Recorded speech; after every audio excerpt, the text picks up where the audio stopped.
politique 2024, nous avons un budget de l'ordre de 37 milliards 213 millions 536 000 francs CFA, qui est globalement en augmentation de 45,90% par rapport au budget de l'année 2022.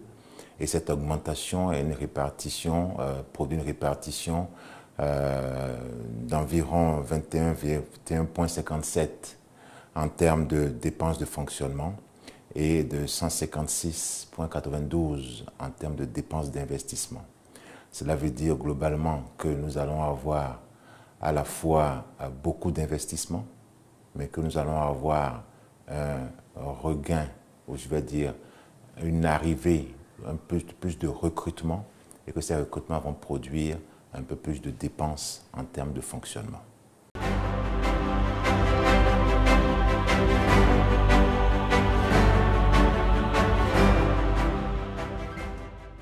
En 2023, nous exécutons un budget de l'ordre de 25 milliards 506 millions 118 francs CFA.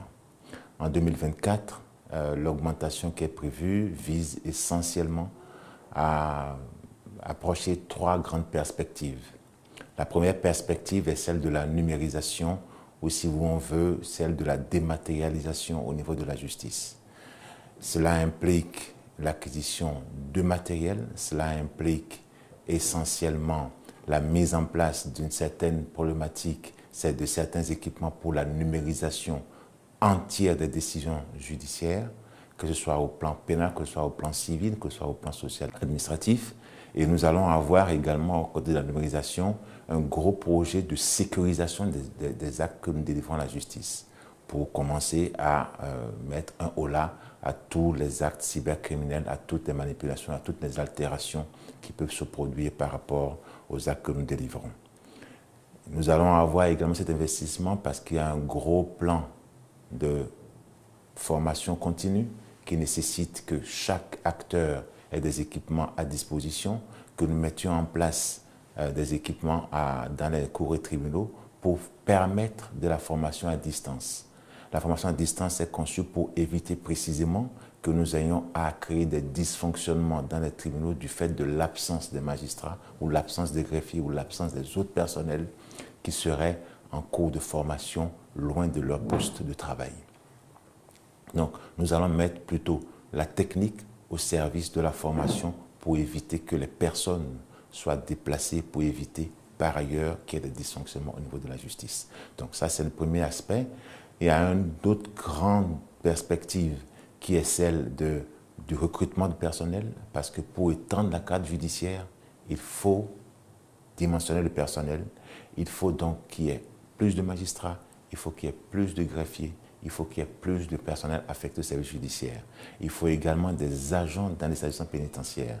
Donc il faut du recrutement, il faut dimensionner le recrutement par rapport aux besoins des juridictions, aux besoins des unités judiciaires, et donc faire en sorte que tout coïncide pour que le travail soit fait de manière optimale à ce point-là. Donc il va y avoir du recrutement également, donc de la ressource humaine.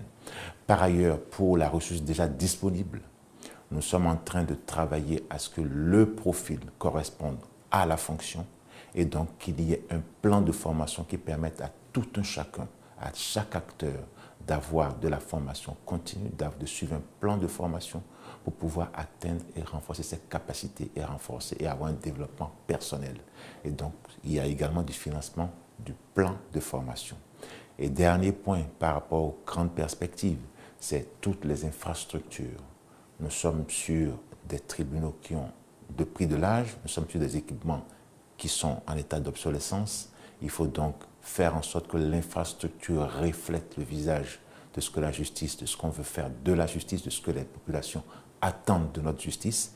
Donc étendre, construire, réhabiliter les juridictions, construire de nouvelles juridictions, construire d'autres établissements pénitentiaires et donc avoir un peu plus de proximité avec nos populations.